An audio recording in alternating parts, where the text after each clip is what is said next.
Sairam. My name is Dr. Anil Kumar Mulpur.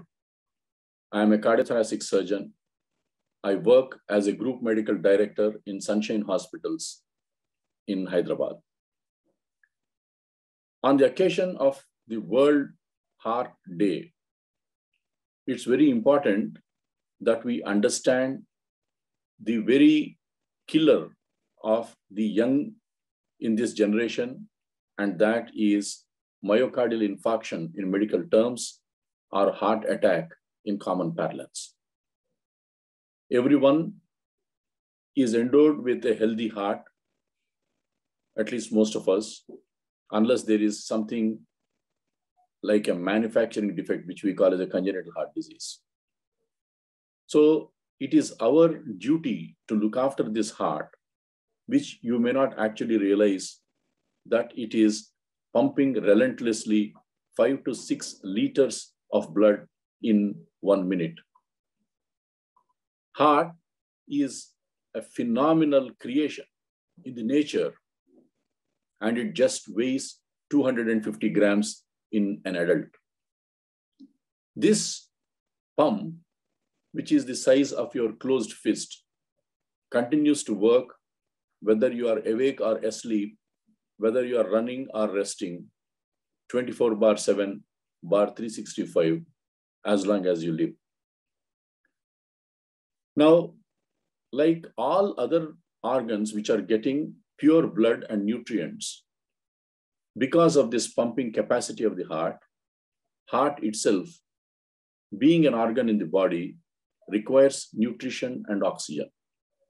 That is through 2 coronary arteries, which in adults will measure about 2 millimeters to 2.5 millimeters in diameter.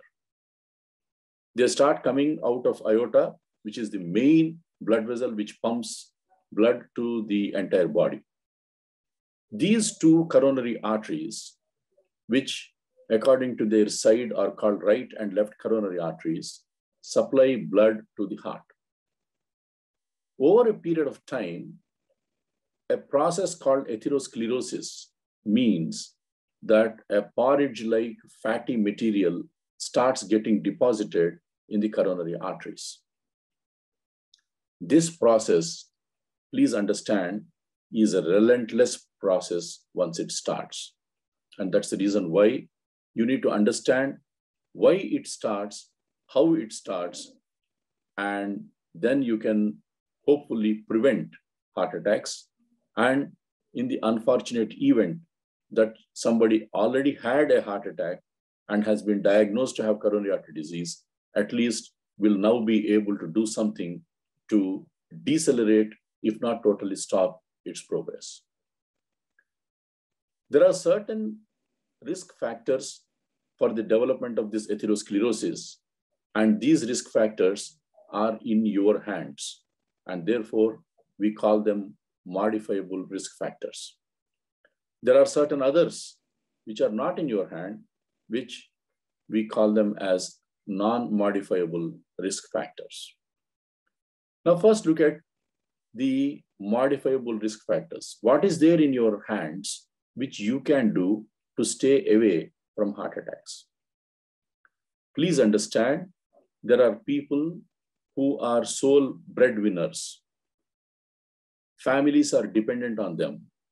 And unfortunately, it so happens that people don't realize and take care to prevent heart attacks. Now, the first and foremost thing which we have imbibed from the West is tobacco. So smoking, whether it is in the form of cigarettes, filtered or unfiltered, or pipe, or whatever form, is the #1 killer of adults and causes heart attacks. Once upon a time, we used to think heart attacks are more common in the males because these risk factors are more in males. But I'm sure all of you have seen, with this growing IT industry hubs all over the country, girls are giving tough competition to boys, not only in getting the IT jobs, but in consuming alcohol and smoking as well. I have seen girls carrying cigarette lighters in their pocket and helping the boys who have forgotten, as usual, their lighters. So this pandemic, which is there already, means that women are equally susceptible to coronary artery disease and heart attacks. So first and foremost, modifiable risk factor is smoking. There are certain parts in India especially where chewing tobacco is the norm. This is started when somebody is in teens, like smoking, but then instead of smoking, some may prefer to chew tobacco. This chewing of tobacco is again another habit which has been directly linked to atherosclerosis. Take, for example, West Bengal, Orissa, some parts of coastal Andhra. People eat what we call as jarda, which is nothing but tobacco. And unfortunately, you have some advertisements from prominent celebrities in the television, and that also adds to consumption. These so-called statutory warnings that smoking is injurious to health or chewing tobacco is injurious to health is so minuscule on the packaging that nobody cares a damn. So smoking is one habit, chewing tobacco is a related habit, which is directly linked to the cardiac disease. Second is alcohol. Now, alcohol in any form, whether you call it as a toddy or any Western names, whatever you give, directly can worsen atherosclerosis.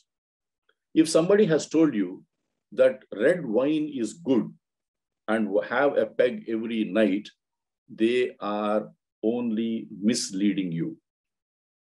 If somebody is trying to tell you that there are a few antioxidants in wine which are good, you don't consume wine to get that minuscule antioxidants. In addition to those minuscule antioxidants which are beneficial, there are a million other things which are directly harmful. So do not be under the myth that wine is good for your health. Do not consume alcohol if you really want to care for your heart.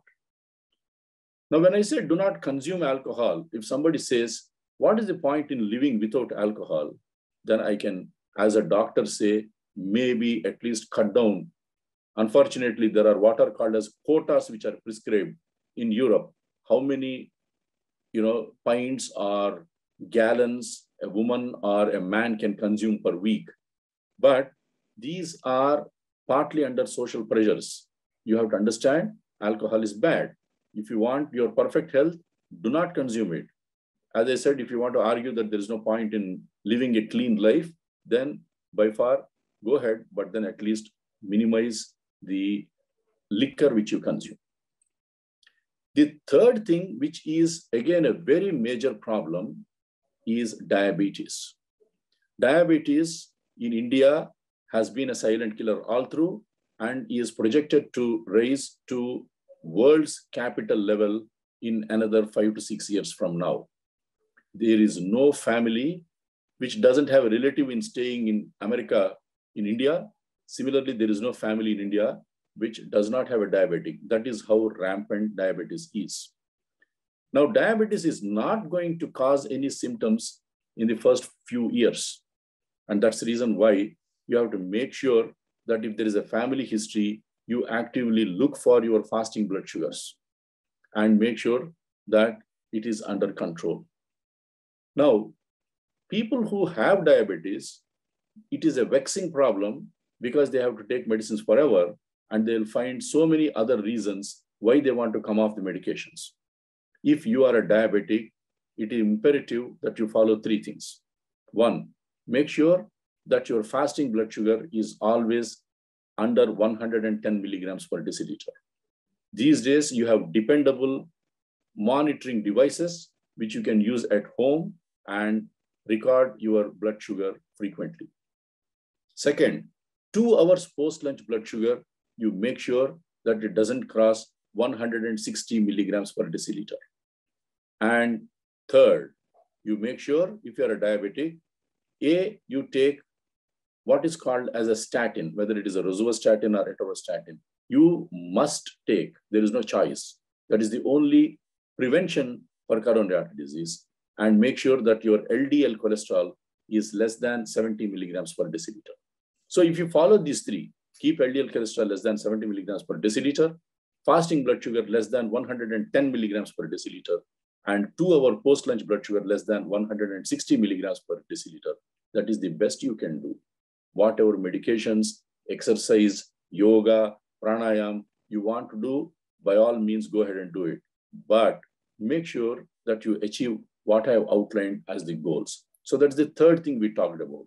We talked about smoking, we talked about alcohol, and then we talked about diabetes. Fourth, diabetes and high blood pressure are cousin brothers. So if you have hypertension or high blood pressure, diabetes is going to follow sooner or later, and vice versa.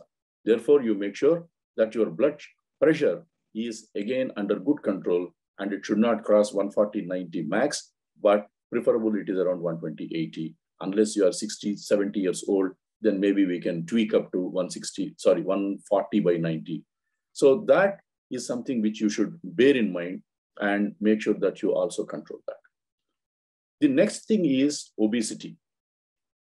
Now, if you want to see how many people are obese, go to a shopping mall or a movie theater and just keep watching people. How many of them are rolling instead of walking?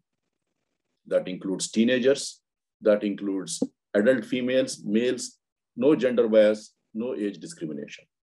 These people are rolling instead of walking because they are plump and spherical.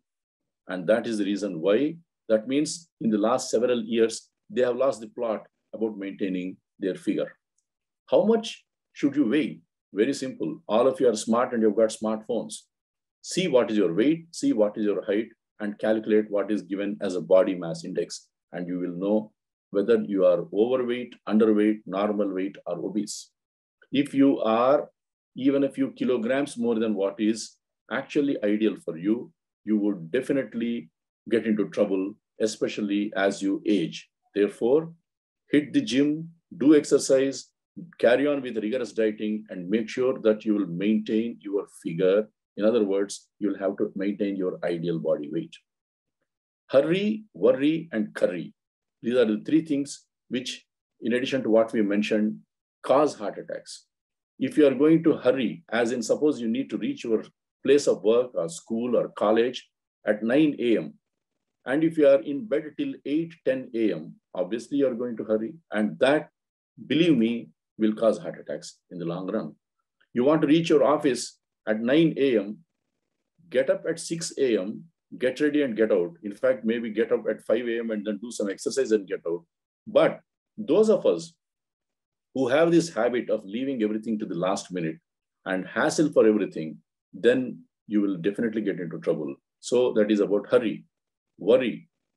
Worry hasn't solved a single problem in the world, and it is unlikely to do in our lifetime. So face the problems, but don't worry about them. Curry, by that I mean rich, cholesterol-rich, non-vegetarian foods. Now it is a fashion. All sorts of animals are available. They can be home delivered to you now, and therefore people have become non-vegetarian by choice and by upbringing as well. Non-vegetarian food is equal to high cholesterol. That is it, as simple as that. Now, again, if you say, I can't live without non-vegetarian food, I can't live without drinking, then okay, try to reduce your non-vegetarian food as much as possible. These are all acquired tastes. If a small young boy or girl is there in your family and you tell them non-vegetarian food is not good for health, they are very unlikely to consume non-vegetarian food.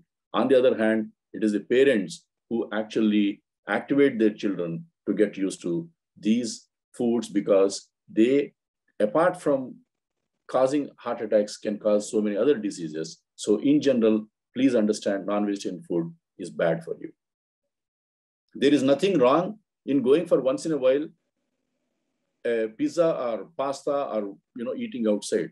But always you have to make sure that your food in general will have a portion of vegetables and a portion of fruit at least once a day. That gives you adequate antioxidants, which will prevent coronary artery disease in the long run. As I said, if you are around 35 years and there is a family history, if you are able to make sure that you monitor your blood glucose, cholesterol, and do dieting and exercise, and stay away from these modifiable risk factors which I mentioned, it is very unlikely that you'll get into trouble. And as I said, if somebody has already got into trouble, they have had coronary artery disease, stents, heart attacks, etc., then still they have a long way to go. And that's the reason why, if you want your stents to work forever, if you want your grafts to work forever, you have to make sure that you exactly do what I have told to make sure that the disease is at least halted at that pace. One of the most important takeaway messages is engage in regular meditation, exercise, physical exercise. So you need to have a strong and healthy mind and a strong and healthy body. So you need to also take up meditation, etc. Whether you call it yoga, pranayama, biofeedback, it doesn't matter the name. But that thoughtlessness and sitting quietly observing your breath will again go a long way in controlling your catecholamines, your cortisol levels, and which will increase, of course, your atherosclerotic process. So if you actually look at these, which we have outlined, you can A, prevent coronary artery disease and heart attacks, and B, even if somebody has coronary artery disease, we can actually prevent sudden death. One of the most important things, as I said, because atherosclerosis, once it starts, it is going to go on forever, is to understand that the medication, lifestyle changes are not temporary, but they are forever. In other words, you have to diet forever, you have to exercise forever, and you have to eat in moderation and stay away from the bad habits which we mentioned, which are bad, not in society in general, but for your heart. So if you want to have a healthy heart, these are all the things which you need to do. Please understand, you have a responsibility. You have a responsibility to yourself, to your parents, to your family, and to your country. If you want to do your job properly, you need to have health. Without health, there is nothing. And if you want to have health, as I said, if there are modifiable risk factors, you better address them. Then only you will be able to live a healthy life. Then your family will be happy, you will be happy, and country will be happy. Thank you.